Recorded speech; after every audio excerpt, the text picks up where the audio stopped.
Hello everyone, welcome back to defence Updesh. मेरा नाम है हर्षवर्धन सिंह और आज 28 सितंबर के करंट अफेयर्स को डिस्कस करेंगे। चलिए शुरू करते हैं। सबसे पहले बताइएगा, which of the following statement is true. इनमें से कौन सा कथन जो है वो सही है। Akash missile is a surface to surface missile system. Akash missile is used by Indian navy only. Akash missile system is developed with the help from Russia. And Akash prime is the newest and advanced version of Akash missile system. तो इनमें से कौन सी statement जो है वो सही है। अगर आप वीडियो को पॉज करना चाहते हैं और आंसर के बारे में सोचना चाहते हैं तो ऐसा कर सकते हैं। कमेंट में आंसर लिखकर भी मुझे बता सकते हैं। सही आंसर मैं बताने जा रहा हूँ। सही आंसर होगा डी ऑप्शन। आकाश प्राइम जो है वो इसका सबसे नया वर्जन है। बाकी सभी स्टेटमेंट जो है वो गलत हैं, क्योंकि आकाश मिसाइल जो है वो एक सरफेस टू एयर मिसाइल है, यानी कि एक एयर डिफेंस मिसाइल है। सरफेस टू एयर मिसाइल ज़्यादातर जो एरियल टारगेट्स या एयर टारगेट्स होते हैं उनको डिफेंड करने के लिए, उनसे डिफेंस के लिए इस्तेमाल की जाती है। Akash missile system mainly air force और आर्मी यूज़ करती है। नेवी इसको कम यूज़ कर रही है या फिर नेवी इसको यूज़ नहीं कर रही है। एंड ये इंडिया में खुद से डेवलप किया गया मिसाइल सिस्टम है। अगर आप इंडियन मिसाइल सिस्टम के बारे में जानना चाहते हैं तो इसी चैनल पे मेरा वीडियो है जिसमें आप इंडियन मिसाइल सिस्टम के बारे में डिटेल में जान सकते हो। तो उसका लिंक जो है वो मैं ऊपर यहाँ पर दे दूंगा, तो वहाँ पे आप चेक कर सकते हैं, चैनल पे सर्च भी कर सकते हैं। तो स्टेटमेंट है कि आकाश प्राइम मिसाइल सिस्टम का सफल परीक्षण जो है वो कर लिया गया है। It is the new version of Akash missile Akash prime. इसका सक्सेसफुल टेस्ट फ्लाइट जो है वो कर लिया गया है integrated test range Chandipur Orissa से। और ये आकाश मिसाइल सिस्टम से नई है क्योंकि ये बेटर इक्विपमेंट वगैरह इसमें लगाए गए। तो आपको ये चीज़ थोड़ी सी ध्यान होनी चाहिए। आकाश मिसाइल सिस्टम से जुड़ी हुई जानकारी आपसे एग्जाम में पूछी जा सकती है। साथ साथ एसएसबी जाने वाले स्टूडेंट्स को इंडिया के मिसाइल प्रोग्राम के बारे में इंफॉर्मेशन होनी चाहिए कि इंडिया के पास कौन कौन सी मिसाइल्स हैं और वो मिसाइल्स किस तरीके से काम करती हैं, रेंज क्या है। इस तरीके की इंफॉर्मेशन आपसे लेक्चरेट में, इंटरव्यू में, और अगर आप जीडी में भी कहीं पे मिसाइल प्रोग्राम या किसी और टॉपिक पे मॉडर्नाइजेशन और डिफेंस फोर्सेस वगैरह ऐसा कोई टॉपिक आता है तो वहाँ पर यूज़ कर सकते हो। इसके लिए इंफॉर्मेशन आपके काम की। तो आकाश मिसाइल सिस्टम का जो नया वर्जन है आकाश प्राइम के नाम से, उसका सफल टेस्टिंग या उसका सक्सेसफुल टेस्टिंग जो है वो किया गया उड़ीसा में। ये उसका जो है वो फोटो है। चलिए इसी के साथ में आगे बढ़ते हैं। बात करेंगे what do you understand by the term dark energy. आप डार्क एनर्जी जो शब्द है उससे क्या समझते हैं। तो ऑप्शंस को पढ़ सकते हैं वीडियो को पॉज करके।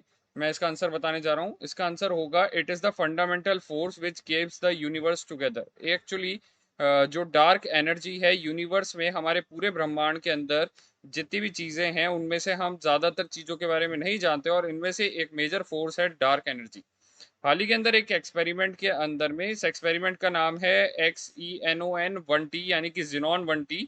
ये जो एक्सपेरिमेंट है इसके अंदर में पहली बार साइंटिस्ट ने, वैज्ञानिकों ने डार्क एनर्जी को डिटेक्ट किया है। डार्क एनर्जी जो है वो काफी समय से वैज्ञानिकों के लिए एक गुत्थी बना हुआ है। The experiment named Xenon 1T is the world's most sensitive dark matter experiment and was operated deep underground at the INFN laboratory, जो कि कहाँ पर है, इटली के अंदर स्थित ये जो लेबोरेटरी है INFN लेबोरेटरी नेजियोनाली डेल ग्रैंड सासो। इस पूरे नाम को याद रखने की जरूरत नहीं है आपको। इटली में एक एक्सपेरिमेंट के दौरान डार्क एनर्जी पहली बार पकड़ी गई या फिर इसको डिटेक्ट किया गया। डार्क एनर्जी एक्चुअली एक बहुत बेसिक फिजिकल फोर्स है जो कि यूनिवर्स की शुरुआत के समय से है और वैज्ञानिक इसको काफी समय से भांपते रहे हैं।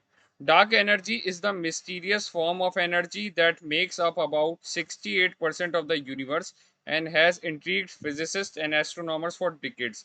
तो एक्चुअली पूरे यूनिवर्स के अंदर, पूरे पूरे ब्रह्मांड के अंदर, जिसको हम कहते हैं स्पेस या खाली जगह कुछ भी नहीं है, उसके अंदर मेजरली डार्क एनर्जी और डार्क मैटर भरा हुआ होता है जिसके बारे में हम बहुत कम जानते हैं। पूरे यूनिवर्स के अंदर से जो ऑर्डिनरी मैटर जिससे हम अवगत हैं, जो हमारी पीरियोडिक टेबल वगैरह के अंदर मिलता है, ये लगभग 5% ही है, जिसके अंदर ज्यादा से ज्यादा मटेरियल 4% तो हीलियम है जो यूनिवर्स की शुरुआत में भी था। सॉरी, हाइड्रोजन है जो यूनिवर्स की शुरुआत में भी था। उसके बाद में हीलियम आता है, जबकि बाकी सब तत्व जो हैं वो 1% से भी कम है, जिसके अंदर से आपके मेटल्स, नॉन मेटल यानी कि धातु, अधातु वाले सभी तत्व, रेडियो एक्टिव एलिमेंट, सब कुछ जो भी आप अपने आसपास देखते हो या जिस भी चीज के बारे में आपको पता है वो सब इस 5% में आ गया। उसके अलावा बाकी बचा हुआ जो 95% है उसमें से ज्यादातर चीज डार्क मैटर है या डार्क एनर्जी है। तो इसके बारे में वैज्ञानिकों को ज्यादा जानकारी नहीं थी। While dark matter attracts and holds galaxy together, dark energy repels and causes the expansion of our universe. एक तरीके से यूनिवर्स को फैलाने में ये जो है वो बहुत ज्यादा हेल्प करता है। डार्क मैटर इसी का हिस्सा है और वो एक तरीके से यूनिवर्स को जोड़े रखता है। और इस तरीके से डार्क एनर्जी और डार्क जो मैटर है ये हमारे यूनिवर्स की कैसे फॉर्मेशन हुई इसकी गुत्थी में एक बहुत महत्वपूर्ण कड़ी है।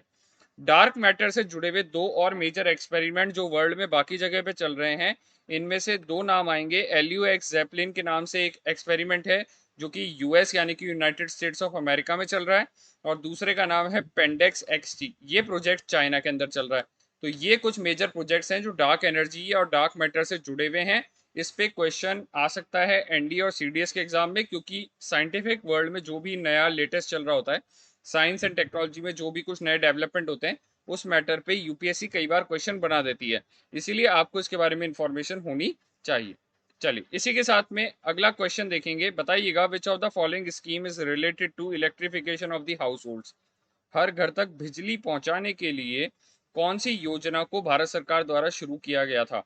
जो गवर्नमेंट स्कीम्स हैं इनको मैं एनडीए वाले स्टूडेंट्स को रिकमेंड नहीं करता हूं, बट मैं सीडीएस वाले स्टूडेंट्स को साफ कहूंगा कि इस तरीके के क्वेश्चंस को खासतौर से गवर्नमेंट स्कीम्स पे थोड़ा सा ध्यान दीजिएगा।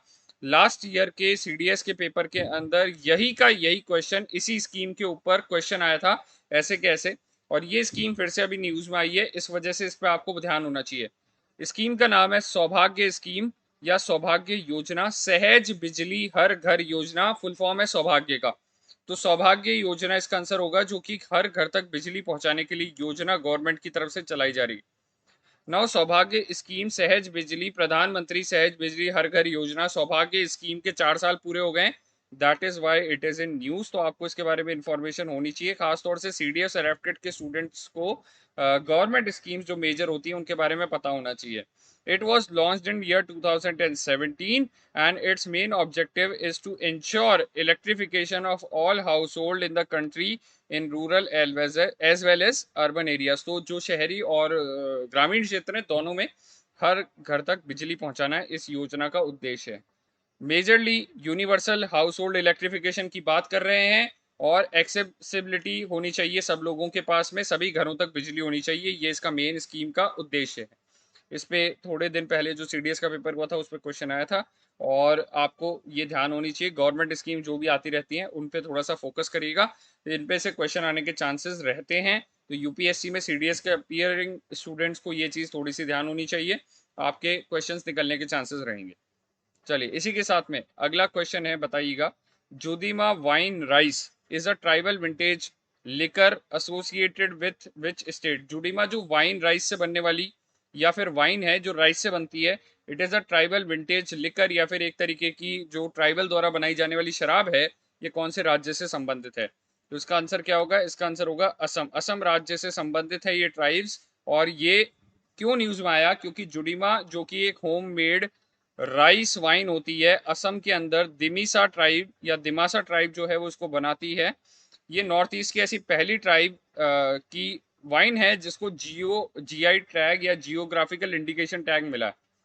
नाउ एक्चुअली क्यों इंपॉर्टेंट है जीआई टैग, इसके बारे में बात करेंगे आगे। जीआई टैग क्या होता है, इसकी क्या इंपॉर्टेंस है, इसके बारे में बात करेंगे। बट ये जुदीमा वाइन राइस के बारे में थोड़ा सा याद रखिएगा, जुदीमा का नाम याद रखिएगा, तो इस चीज पे क्वेश्चन आ सकता है आपसे। नाउ ये एक सेकंड प्रोडक्ट ऐसा प्रोडक्ट है जो कि क्यारबी आंगलोंग डीमा हसाओ जो है उस एरिया से जीआई टैग मिला है, जिसको मणिपुर से हाथी चिल्ली और तमेंगलोंग ऑरेंज को भी अभी थोड़े दिन पहले ही जो है वो जीआई टैग मिले थे। Judima is a rice wine made from sticky rice which is called Bora, इसको बोरा कहते हैं, which is steamed and mixed with traditional herbs called Thembra. तो इस तरीके से वाइन बनाई जाती है। और जीआई टैग की क्या इंपॉर्टेंस होती है उस पर देखने से पहले एक राजस्थान का भी देख लेते हैं। सोजत जो एरिया है पाली राजस्थान में पड़ता है ये, और इस एरिया की जो मेहंदी है, इस मेहंदी को भी ज्योग्राफिकल इंडिकेशन जीआई टैग मिल गया है। देखो ज्योग्राफिकल इंडिकेशन क्या होता है, अब मैं समझा देता हूँ आप लोगों को मोटे मोटे तौर पर।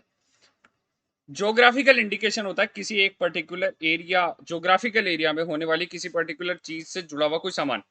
एग्जाम्पल के तौर पर अगर मैं बात करूं, जैसे बीकानेरी भुजिया, जैसे आगरा का पेठा, ये नाम से, जगह से नाम से एसोसिएट कोई गुड्स होता है तो उसको ज्योग्राफिकल इंडिकेटर कहा जाता है। जैसे सांगानेरी प्रिंट, ठीक है, जोधपुरी जो है साफा, इस तरीके से अलग अलग नाम आप लोगों ने सुने होंगे, जो कि अलग अलग, बंगाली रसगुल्ला, इस तरीके से अलग अलग नाम हम सुनते हैं। तो किसी पर्टिकुलर जगह पे अगर कोई पर्टिकुलर टाइप ऑफ प्रोडक्ट उगता है या फिर बनाया जाता है तो उसको ज्योग्राफिकल इंडिकेशन टैग मिल जाता है। इस ज्योग्राफिकल इंडिकेशन टैग के बारे में जान लेते हैं। ये एक तरीके से किसी भी गुड़ को आइडेंटिफाई करने में काम में आता है। अगर उस गुड़ के आगे ये नाम लिखा है कि ज्योग्राफिकल इंडिकेशन है उसके नाम पे, तो उसको वहां के लोग ही बेच सकते हैं और किसी रीजन का आदमी उसको नहीं बेच सकता है।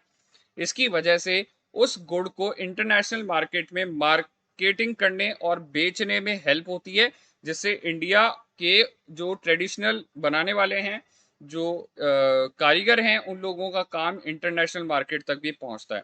तो GI is an indication used to identify goods having special characteristics originating from a definite geographical territory। एक पर्टिकुलर जोग्राफिकल टेरिटरी या एक भौगोलिक क्षेत्र से निकलने वाले उत्पादों की बात यहाँ पर होती है। It is part of world trade organisation trade related aspect of intellectual property rights.